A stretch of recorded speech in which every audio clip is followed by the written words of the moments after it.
اعوذ باللہ السمیع العلیم من الشیطان الرجیم من حمزہ ونفخہ ونفثہ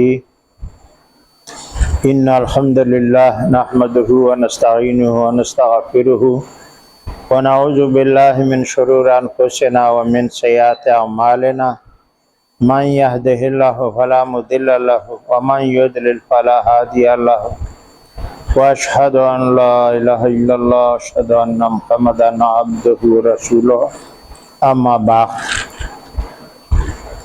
السلام علیکم ورحمۃ اللہ وبرکاتہ ایھا المستمعین الکرام، آج ہمارا بیان ہے فتح مکہ کے بارے میں۔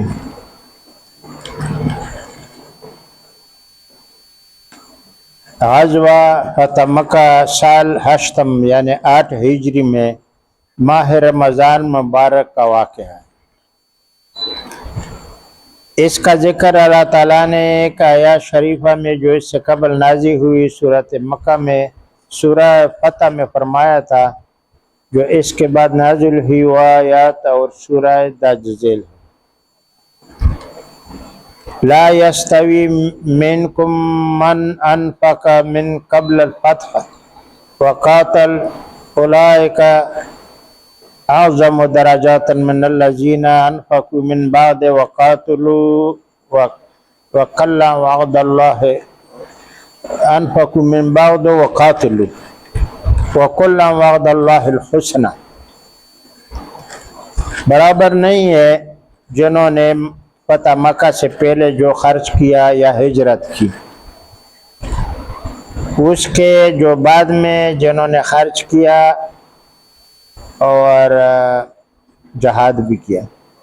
مطلب جو فتح مکہ سے پہلے جتنے غزوے تھے ان میں جنہوں نے بھی شرکت کی وہ عظیم درجات پا گئے۔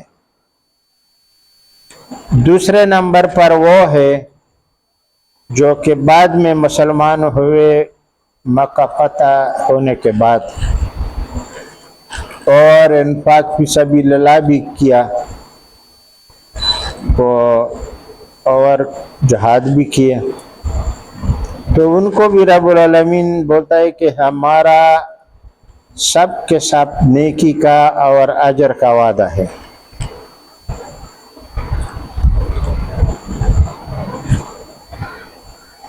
غزوہ مکہ اور اس میں نبی صلی اللہ علیہ وسلم کی فتح عظمہ کے بارے میں اس بنیادی وجوہات پر گفتگو کرتے ہوئے کہتے ہیں کہ صلح حدیبیہ میں شرائط کی شمولیت کے باوجود اگر اس مدت صلح 6 سالہ دور میں یعنی 3 سال دور میں اگر کوئی مسلمان قریش مکہ سے واپس چلا جائے، مکے کے پاس واپس چلا جائے، تو قریش سے مدینے بھیجنے کی ذمہ دار نہیں ہوں گی،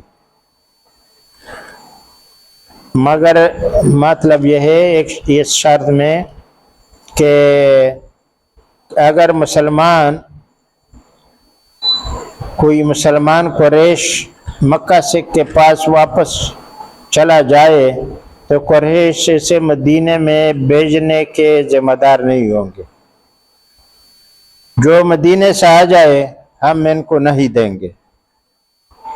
اور اس کے برعکس اگر قریش مکہ کا کوئی شخص اسلام قبول کر کے یا اسلام قبول کیے بغیر اگر مدینے میں چلا جائے گا تو نبی صلی اللہ علیہ وسلم اس کو واپس بھیجیں گے،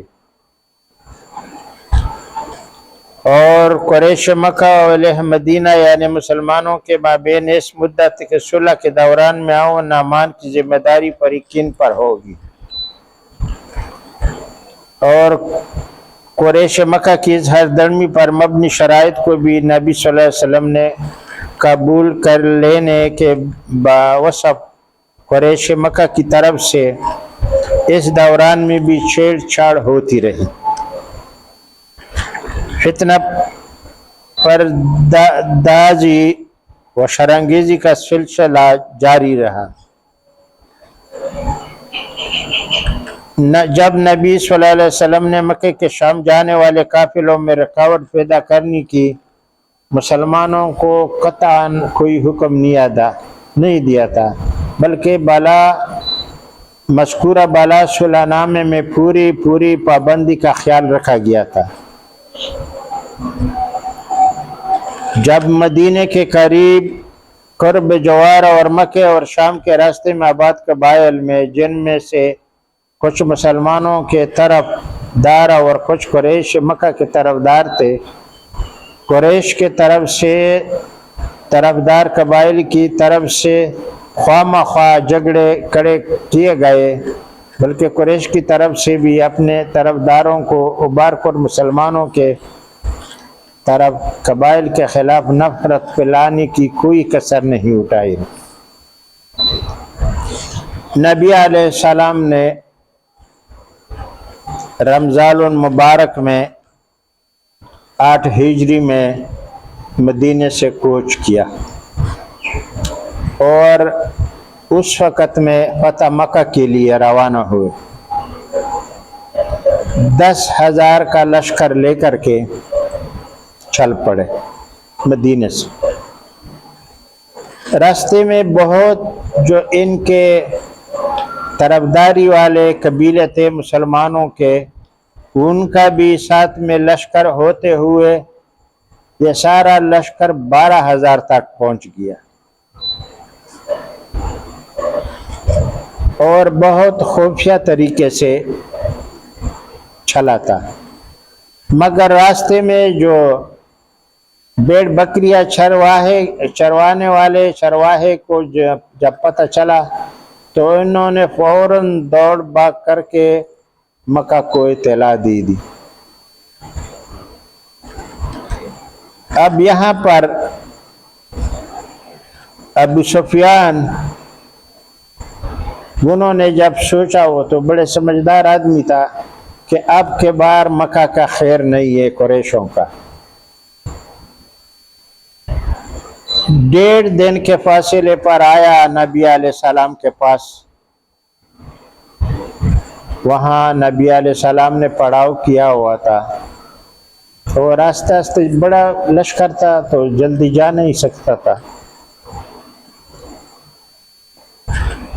ابو سفیان آیا اور لوگوں نے ان کو بھاگ کر پکڑنے کی کوشش کی تو انہوں نے کہا کہ میں تو پہلے ہی سے آیا ہوں، نبی علیہ السلام کے پاس جا رہا ہوں، کس خیمے میں مجھے ادھر لے کے جاؤ۔ تو انہوں نے ان کو لیا ساتھ میں، مسلح گارڈ نے پکڑا تو نہیں، جنجیریں وغیرہ نہیں ڈالے، لیکن لے کے گیا تو نبی علیہ السلام کے خیمے کے سامنے جب ابو سفیان نے بڑے بڑے لشکر دیکھے اور جتے دیکھے اور تیاری دیکھی، بہت حیران ہو گیا۔ بہرحال جا کے نبی علیہ السلام کو چچا زاد بھائی ہی تھا، دور کا کوئی نہیں تھا، اتنا ایک ہی دادا کے اولاد تھے، عبد المطلب کے اولاد میں سے تھے سارے۔ تو خیمے میں بیٹھ کے انہوں نے نبی علیہ السلام سے عرض کیا کہ یا رسول اللہ، میں یہ 1.5 دن کے فاصلے پر مسافت پر آپ کے پاس اس لیے آیا کہ ایک تو میں مسلمان ہونا چاہتا ہوں تاکہ آپ کو یہ بات میں نہیں ہو کہ ابو سفیان نے مکے میں مجبور ہو کر کے ایمان لایا، بلکہ پہلے ہی آیا ہوں، نہیں تو وہ کدھر بھاگ بھی سکتا تھا، مالدار آدمی تھا، کہاں بھی نکل جاتا تھا، طائف یا دوسرے ادھر کی طرف، لیکن ایسا نہیں کیا۔ اور انہوں نے کہا کہ اس سے پہلے خالد بن ولید نے اور دوسرے جو عمرو بن عاص اور وغیرہ دوسرے وغیرہ نے ایمان لایا تھا، وہ کہانی ہم کر چکے ہیں۔ قریشوں کی کمر کافی کمزور ہو گئی تھی۔ ابو سفیان نے کہا کہ میں ایمان لانا چاہتا ہوں، اس کے لیے آیا ہوں،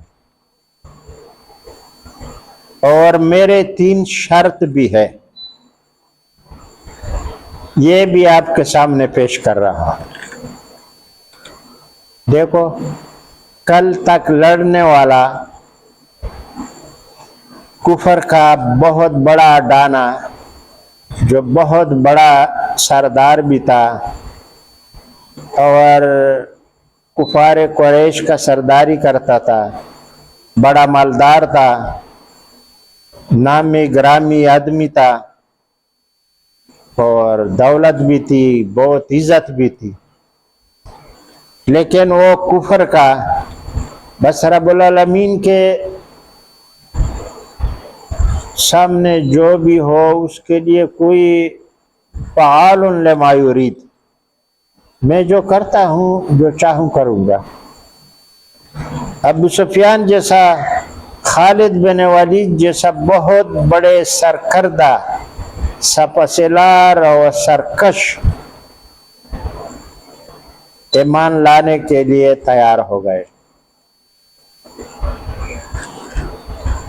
اور جن کی قسمت میں ایمان نہیں تھی وہ تو کچھ بدر میں کام آئے، کچھ جنگ احد میں کام آئے، کچھ ادھر ادھر باقی غزووں میں، اور کچھ مکے کے دن قتل کیے گئے 2-3 آدمی فتح مکہ کے دن، اور باقی کچھ بھاگ گئے اور کچھ نے اسلام قبول کیا۔ تو ابو سفیان نے کہا کہ میرے 4 شرط ہے، میں اسی لیے آپ کے پاس، اے میرے ابن عام، چاچا کو عام بولتے ہیں، میرے چاچا کے بیٹے، 4 شرائط لایا ہوں آپ کے خیمے میں۔ ایک شرط میری یہ ہے کہ میں مسلمان ہونا چاہتا ہوں، مسلمان ہو رہا ہوں۔ اس نے، نبی علیہ السلام نے ہنسا، مسکرائے اور خوش ہو گیا۔ اس نے اشہد ان لا الہ الا اللہ واشہد ان محمدا عبدہ ورسولہ، لا الہ الا اللہ محمد رسول اللہ کلمہ طیبہ پڑھ کر سب سے پہلے تو مسلمان ہوئے ابو سفیان۔ ابھی مکہ فتح ہونے کے لیے 1.5 دن باقی ہے، یہ ہوتا ہے عزت۔ 3 شرط پیش کیے، اور ایک اس نے یہ پیش کیا کہ اب جب کہ میں مسلمان ہو چکا ہوں، آج کے بعد مسلمان کو جدھر بھی جتا جائے گا، لشکر غزوہ کے لیے نکلے گی، کہیں بھی ہو، مجھے اس میں جانے کا، شرکت کا موقع دیا جائے گا، بلکہ سب سے پہلے مجھے، کمانڈر اگر نہیں تو اس کا ساتھ ساتھ میں نکلوں گا جہاد کے لیے۔ ڈر کا بات اس نے نہیں، یہ دیکھو کتنا عظیم بات۔ آج کے بعد میں مسلمان ہو گیا، میں مسلمانوں کی لیے لڑتے ہوئے سب سے پہلے صف میں ہوں گا، ایک میری یہ شرط ہے۔ نبی علیہ السلام نے وہ قبول کیا، بولا کہ بالکل ہمیں منظور ہے۔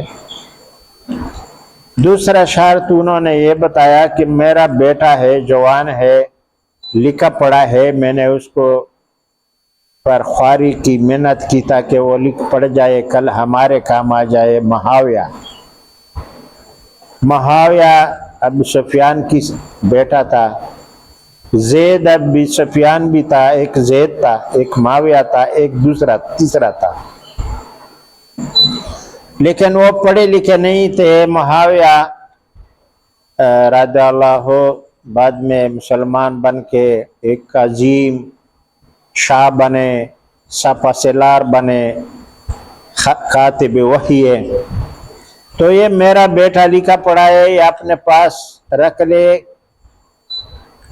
کتابات کے لیے۔ جو کتابت آپ کر رہے ہیں یا وحی آتی ہے یا اور کتابت وغیرہ، یہ آپ کے لیے آپ منشی خاص رکھیے، یہ میں آپ کے لیے وقف کرتا ہوں۔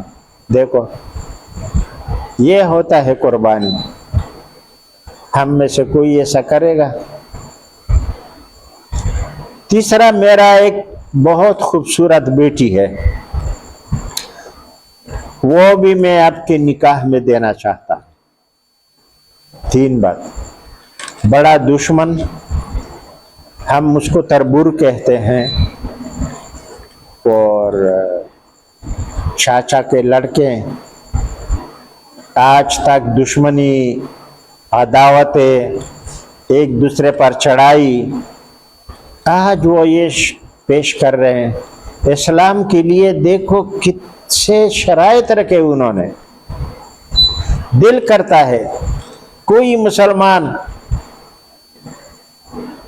اس کے بعد تاریخ میں آج تک میں نے ایسا نہیں دیا، دیکھا نہیں کہ جہاد میں بھی مجھے موقع دو تاکہ میں لڑوں۔ کل بڑا کفر کا بڑا ڈانا، بڑا جو ستون تھا، آج اسلام کے لڑنے کے لیے کہہ رہا ہے، اسلام کے دفاع کے لیے کہہ رہے ہیں، اسلام کے مجاہد بن کر کے جہاد کے لیے کہہ رہا ہے۔ دوسرا، وہ بیٹے کو قربان کر رہا ہے کہ میں آپ کے لیے آپ کے منشی خاص دیتا ہوں، آپ کے لیے وقف کرتا ہوں۔ تیسرا، میں اپنا ایک جوان بیٹی بھی آپ کو دینے کے تیار ہوں، وہ بھی قبول کرو۔ ایسا کوئی کر سکتا ہے جو ساری عمر آپ نے کے ساتھ دشمنی کیا ہو اور آپ جا کر کے اس کے راستے میں اس کو روکے یا اس کو جرگہ کرے اس کے ساتھ کہ میں یہ 3 شرط لے کے آیا ہوں؟ نبی علیہ السلام نے 2 شرط تو منظور کیے۔ انہوں نے کہا کہ آپ کا بیٹا بھی ہم کو منشی رکھنے کے لیے منظور ہے، میں رکھوں گا۔ آپ کو جہاد میں بھی انشاءاللہ فرسٹ لین میں بھیجوں گا۔ اور آپ کا جو تیسرا شرط ہے آپ کا بیٹی، تو وہ یہ نامنظور اس لیے کہ پہلے آپ کا ایک بیٹی میرے زوجت میں ہے، ام حبیبہ اس کے پہلے ہی بیوی تھی ابو سفیان کے، جو حبشہ سے آئی تھی، لہذا 2 بہنیں ایک ساتھ رکھنا اسلام میں حرام ہے، ابو سفیان کو بولا۔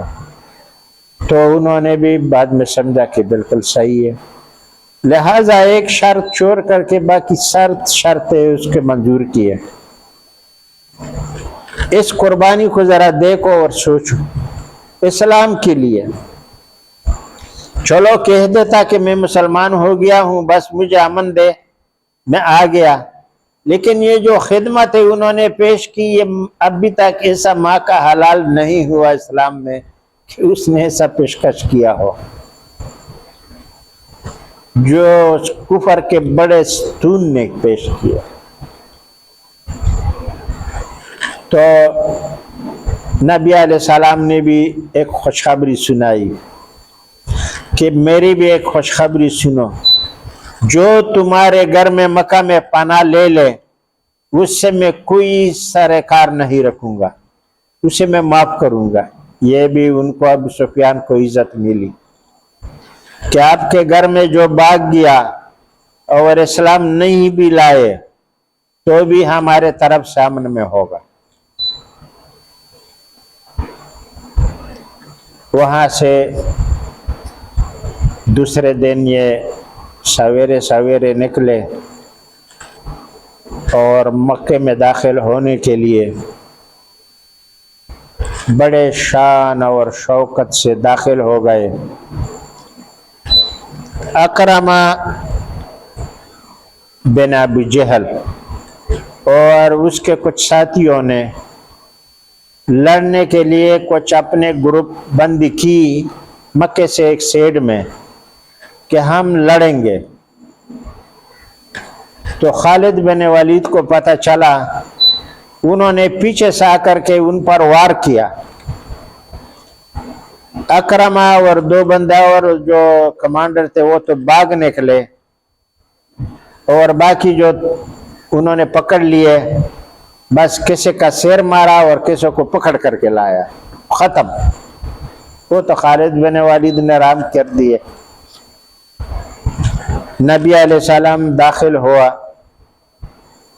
اور لوگوں کے عورتیں اور بچیاں گھروں پر چڑھے ہوئے اور بڑے شان سے تماشا دیکھ رہے تھے.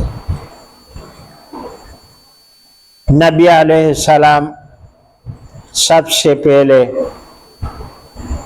وہاں انہوں نے بولا کہا کہ اگر کوئی، پہلے لشکر کو بولا کہ آپ نے کوئی کسی کو قتل نہیں کرنا ہے، ہمارے لیے صرف ایک ساتھ کے لیے مکہ میں قتال حلال کیا گیا ہے، لیکن اگر کوئی آپ سے لڑے تو بے شک انہیں قتل کرو. اس کے بعد نبی علیہ السلام سیدھا مکہ شریف کے کوٹے کے پاس پہنچ گئے، اور جس کے پاس ان کی کنجی تھی ان کو بلایا. اس کا نام بھی بعد میں کچھ بتا دیں گے. اور کہا کہ چابی لاؤ، دروازہ کھولو. اندر بت پڑے ہوئے تھے، بھرا ہوا تھا. انہوں نے چابی لایا ایک شرط پر کہ یا رسول اللہ، میں چابی دے رہا ہوں. جب چابی دینے لگے تو حضرت علی، سیدنا علی نے پکڑا ہاتھ میں، پکڑنے کی کوشش کی. انہوں نے واپس ہاتھ کھینچا. نبی علیہ السلام نے کہا کیوں؟ انہوں نے بولا کہ اس شرط پر دوں گا، چاہے ہماری جان چلی جائے، کہ ساری عمر میں یہ چابی میرے پاس رہا، اب بھی میرے پاس ہی رہے. میں بھی مسلمان ہوں، اسلام لا چکا ہوں، اب تو مسلمان ہی ہوں اور کفر میں نہیں رہا، لہذا مجھے یہ چابی دادا پر دادا سے چلی آ رہی ہے میرے ساتھ، آپ مجھ سے یہ نہیں چھینے، مجھے واپس دیجئے، بعد میں وعدہ کیجئے. تو نبی علیہ السلام نے وعدہ کیا کہ یہ چابی آپ کو میں واپس دوں گا. پھر ساری عمر تک چابی ان کے پاس رہی، ان کے اولاد کے پاس رہی، جو مین گیٹ ہے خانہ کعبے کی کوٹی کی. اس کوٹے کے دروازے کو کھولا گیا اور نبی علیہ السلام اس میں، حالانکہ یہ دروازہ بہت اوپر ہے، آپ جو گئے ہوئے ہیں حج کے لیے یا عمرے کے لیے وہ ان کو پتہ ہے، آپ کھڑے بھی ہو جاؤ ہاتھ اٹھا کر کے بھی بمشکل ہاتھ پہنچے گا. جب تک سیڑھی نہیں ہو آپ اس میں اندر دروازے تک نہیں پہنچ سکتا ہے، اور سیڑھی لگا کے اندر نیچے اتر نہیں سکتا ہے. تو نبی علیہ السلام نے بندوبست کر کے اوپر چڑھا، دروازہ کھولا اور بلال رضی اللہ عنہ کو گیٹ پر کھڑا کیا کہ دوسرے بندوں کو اندر آنے نہیں دو. اور اس میں یہ اسامہ بن زید بھی تھا ساتھ، وہ ساتھ میں اتر گیا اور ایک بت کو نبی علیہ السلام لکڑی سے اس کا منہ مارتا رہا اور ان کو بولا اٹھاؤ اور باہر پھینکتے جاؤ، اور یہ کلمہ کہتے رہے وَجَاءَ الْحَقُّ وَزَهَقَ الْبَاطِلَ إِنَّ بَاطِلَ كَانَ زَهُوقًا. یہ الفاظ نبی علیہ السلام کہتے رہے اور تمام بتوں کو توڑ پھوڑ کر کے باہر پھینک کر کے خانہ کعبہ بتوں سے خالی کر دیا گیا۔ اس میں اندر نقوش بھی تھے، کچھ پریوں کے، عورتوں کے شکل کے، کچھ کبوتروں کے وغیرہ وغیرہ۔ ابراہیم علیہ السلام کی شکل کی بھی نقوش تھا دیواروں پر۔ پہلے تو نبی علیہ السلام نے بوضو تھا جا کر کے اندر بلال رضی اللہ عنہ سے عبداللہ بن عمر نے پوچھا کہ نبی علیہ السلام نے جب بت سارے بار پھینک دیے اس کے بعد کیا کیا؟ تو انہوں نے کہا کہ 2 رکعت نماز پڑھا، بخاری میں بھی ہے۔ اس میں اندر اس وقت میں جب نبی علیہ السلام گئے تو 6 ستون تھے، یہ ستون جو لگے ہوئے تھے 6 تھے، لیکن ابھی بھی خانہ کعبہ کے اندر 3 ستونوں پر کھڑا ہے، ابھی 3 پر ہے۔ جب میں نے آپ کو بتایا تھا کہ عبد الملک بن مروان کی خلافت کے زمانے میں حجاج بن یوسف نے، اس کا بیان آئے گا انشاءاللہ، ان کو گرایا، مسمار کیا، ان پر یہ آگ کے گولے پھینکے، جل گیا، چھت پورا خراب ہو گیا، اور بعد میں اس کو بنایا بھی گیا۔ وہ بعد میں ہم انشاءاللہ ذکر کریں گے کیا یہ حق تھا یا نہ حق تھا۔ تو اس وقت 6 تھا، بعد میں 3 پر کھڑا کرے، وہ اب بھی 3 میں ہے۔ نبی علیہ السلام نے بلال سے، بلال نے کہا کہ جیسے مغرب کی طرف منہ کر کے نبی علیہ السلام نے وہاں 3 اس کے بیچ میں درمیان میں جو ستونے تھے ان میں 2 رکعت نماز پڑھی، 2 رکعت نماز پڑھی۔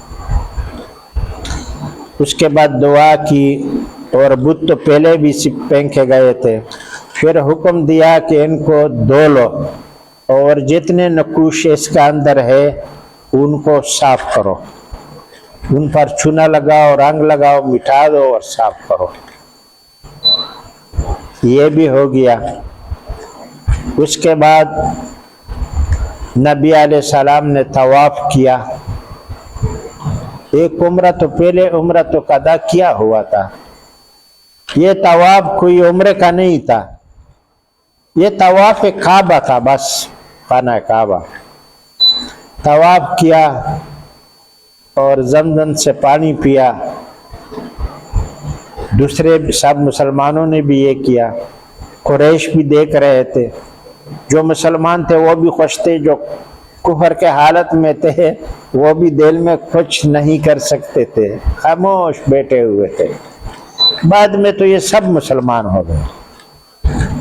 تو جب خانہ کعبہ کا کھوٹا اندر سے صاف کیا گیا، نقوش مٹا دیے گئے، نبی علیہ السلام نے 2 رکعت پڑھا۔ باقی قصے کو بھی دیکھو، کتنا کبار صحابہ تھے، ابو بکر سیدنا ابو بکر، عمر رہا، عثمان رہا، کسی کو یا علی وغیرہ کو اندر جانے نہیں دیا گیا، بس صرف بلال گیٹ میں کھڑا رہا، اسامہ ساتھ میں نیچے اتر کر کے بتوں کو پھینک کر کے صاف کیا گیا۔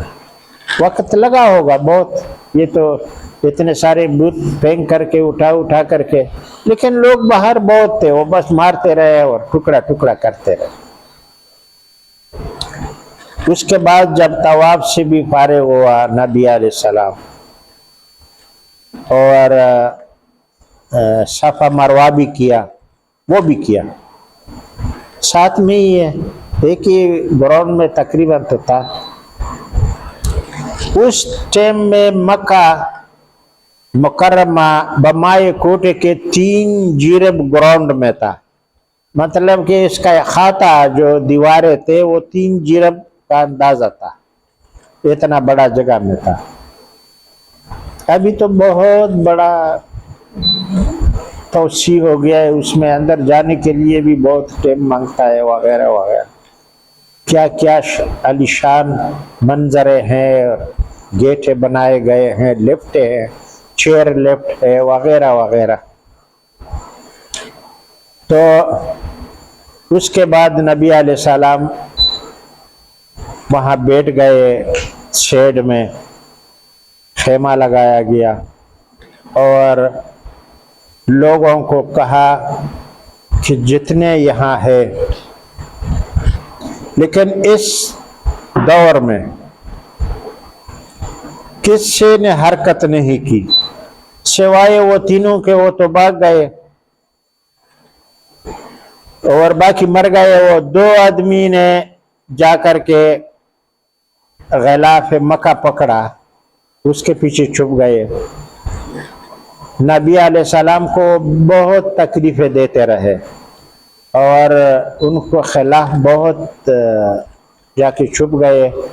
تو انہوں نے کہا لوگ اصحابہ نے کہ وہ تو الہ پکڑ کے چھپ گئے. تو انہوں نے کہا کہ ایک ساتھ کے لیے ہمارے لیے یہ حلال ہے، وہاں ہی جا کر کے ان کو سر اتار دو. وہ قابل رہنے کے زندہ رہنے کے قابل نہیں ہے. ان دونوں کو مسجد حرام میں ہی قتل کیا دیا.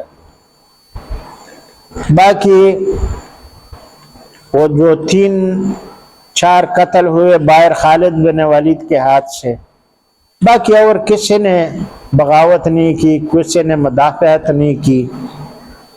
اور نبی علیہ السلام نے کہا کہ جو ابو سفیان کے گھر میں گھس جائے داخل ہونے سے پہلے وہ بھی معاف ہے، جو اپنے گھر میں بیٹھے وہ بھی امن میں ہے، یعنی نکلے نہیں، جھگڑا نہیں کرے.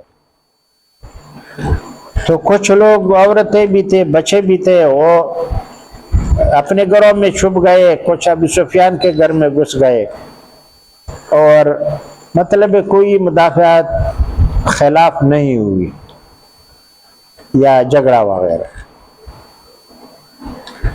تو ابھی رات ہو گئی. پھر دوسرے صبح سب کو بلایا کہ بھائی آؤ اور بیعت کرو، اسلام قبول کرو اور بیعت کرو. تو جتنے مرد حضرات تھے وہ انہوں نے بیعت کر دیا، کسی نے انکار نہیں کیا. ابو بکر نے جا کر عباس رضی اللہ عنہ بھی وہاں پر مسلمان ہوا، مکہ میں مسلمان ہوا، بدر میں نہیں ہوا تھا. اور اس کے سود تھے بہت سارے لوگوں کے اوپر. نبی علیہ السلام نے فرمان جاری کیا کہ آج کے بعد عباس کے جتنے سود تھے سب میں نے مٹا دیے. ہاں اپنا جو شیر ہے، جو قرض اصل جو اس کا حصہ ہے وہ واپس کیا جائے، باقی جو سود چڑھا ہوا ہے وہ سب معاف ہے، ایک پیسہ بھی نہیں دو. دوسرا کام یہ کیا گیا کہ سود معاف کر دیا گیا. پھر اس کے بعد ابو قحافہ جو ابو بکر سیدنا ابو بکر کے والد تھے وہ بھی لایا گیا. وہ بہت ضعیف تھا، عربی میں اس کو شیبہ بولتے ہیں، بہت شیبہ تھا، ضعیف تھا. ان کو بھی لکڑی لگا کر کے لایا گیا. تو جب اس کے بعد نبی علیہ السلام نے دیکھے اور داڑھی سفید اور وہ بھی برے حالت میں، وہ لوگ تو داڑھی کو صفائی نہیں کرتے تھے، کنگھی وغیرہ بھی نہیں مارتے تھے، ایسے کوئی بس کچھ تھے. تو انہوں نے نبی علیہ السلام نے ابو بکر سے کہا کہ اس کو لے کے آتے، ہم خود ادھر آ جاتے. اس بوڑھے کو، بیچارے کو، ان کے سر پر ہاتھ پھیرا اور داڑھی پر ہاتھ پھیرا اور اس کے لیے رحمت کی دعا کی. مسلمان وہ ہو گیا. ابو قحافہ دیکھو بیٹے کو کہا اسلام نصیب ہوا، یہ قدرت کا تماشا دیکھو. ہجرت سے سب سے پہلے مردوں میں جو ایمان لایا وہ ابو بکر رضی اللہ، اور اس کا باپ کہاں ایمان لایا؟ فتح مکہ کے دن ایمان لایا. اور ان کو کہا کہ ان کو لے جاؤ اور ان کے داڑھی پر مہندی لگا اور سر پر۔ آج ایک مصیبت اور بھی ہے، خاص کر کے ہمارے اہل حدیث حضرات میں، سب دیکھو داڑھی لال اور سر پر بھی مہندی لگایا وغیرہ۔ یہ کیوں؟ یہ بولتا ہے ثواب ہے، حدیث اس بارے میں نہیں ہے۔ نبی علیہ السلام نے سیدنا ابو بکر کو نہیں بولا کہ آپ داڑھی پر مہندی لگاؤ، حالانکہ وہ بھی سفید تھا۔ سیدنا عمر کو نہیں بولا، ہزاروں عورتیں، کسی کو نہیں بولا۔ تو پھر یہ کیسے کدھر سے آ گئے یہ اہل حدیث والے کے اور ساتھ میں یہ کچھ اور یہ بریلی حضرات بھی ہے، بڑے بڑے مہندی لگا کر کے لال لال چمکتے رنگ والے داڑیاں، بولتا یہ سنت ہے۔ ارے بھائی یہ سنت نہیں ہے، یہ اپنے سے بنایا ہوا سنت ہے۔ نبی علیہ السلام نے صرف ابو قحافہ کو یہ مہندی لگانے کا بولا تھا، کیونکہ اس کا داڑھی بہت سفید تھا اور کالا پیلا زرد وغیرہ رنگ لگے ہوئے تھے وغیرہ وغیرہ۔ تو نبی علیہ السلام کو یہ پسند آیا کہ اس کو مہندی لگایا جائے۔ صرف ایک ہی آدمی کو بولا ہے، باقی کسی کو نہیں بولا ہے۔ تو حدیث کہاں سے بنا، سنت کہاں سے بنا؟ جتنے کہ رب العالمین کو یہ سفید بال پسند ہے، بڑا داڑھی رکھ کر کے، اگر سر پر بھی بال ہو یا ہمارے جیسا اس کے بال ہی نہیں ہوتے تو کیا کرے گا وہ؟ ہاں جس کے اور سنت کے مطابق چھوڑ دے تو بہت خیر ہے، اور بڑا داڑھی چھوڑ دے جیسے کہ نبی علیہ السلام نے کہا ہے کہ داڑھیاں چھوڑو اور مونچھیں کترواؤ، لیکن مہندی لگانے کا نہیں بولا ہے بھائیا۔ وہ ایک ہی کو بولا گیا تھا تو سب کے لیے کیسے ہوتا ہے؟ اگر ہوتا تو سب کو کہہ دیتے کہ بھائی سب مہندیاں لگاؤ، تو سنت بن جاتا۔ رب العالمین کے جو سب سے پیارے مسلمان کے بال ہے وہ سفید داڑھی کے بال ہے۔ سب سے اگر پیارا چیز ہے بدن میں مسلمان کی، جو صحیح مسلمان ہو مخلص ہو، اس کا بڑا داڑھی کے سفید بال رب العالمین کو بہت پیارے ہیں اور بہت اکرام کرتا ہے۔ اگر مخلص مسلمان ہو اور سفید داڑھی بھی ہو تو کیوں ان کو لال کیا جائے؟ آج کل تو مہندیوں میں رنگ لگا ہوا ہے لال چمکتے ہوئے، جیسے کار لال بنا۔ بھائیو کوئی سنت نہیں ہے، اس کے بارے میں کسی کے پاس حدیث نہیں ہے۔ اس سے جو سفید رہنا دیا جائے وہ بہت بہتر ہے۔ رب العالمین اس کا اکرام کرتا ہے، اس کو عزت دے گا انشاءاللہ۔ تو سفید بال اور سفید داڑھی رکھ کر کے اس میں شرم نہیں کرو، بلکہ اس پر فخر کرو کہ رب العالمین نے اتنا زندگی دی کہ آپ کے داڑھی کے سارے بال اور سر کے بال سفید ہو گئے۔ اب رب العالمین کے پاس مسلمان کے، کافر کے نہیں، یہودی عیسائیوں کے نہیں ہے، عزت ہے سفید بالوں کا، سفید داڑھی کا، سفید بالوں کا۔ آپ بڑے بڑے بال بھی سنت کے مطابق جوڑ سکتے ہیں، اور اگر ہے ہی نہیں ہے سر پر بال تو کیا کریں گے؟ پھر صاف ہی کرو، خلاقہ کرو، وہ بھی صحیح ہے۔ تو انشاءاللہ اب باقی بیان انشاءاللہ کل کریں گے اگر زندگی رہی۔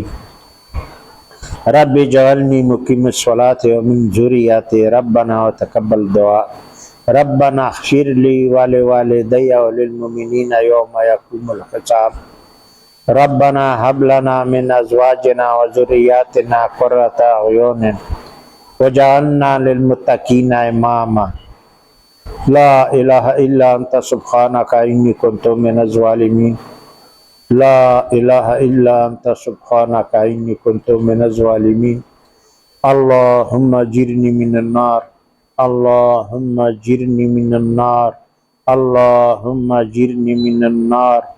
اللهم انصرنا المجاهدين المخلصين في كل مكان، اللهم انصرنا المجاهدين المخلصين في كل مكان. اللهم اعز الاسلام والمسلمين واذل الكفار والملحدين والمشركين وطواغيت وروافد ومجوسية. ربنا تقبل منا انك انت السميع العليم وتب علينا انك انت التواب الرحيم.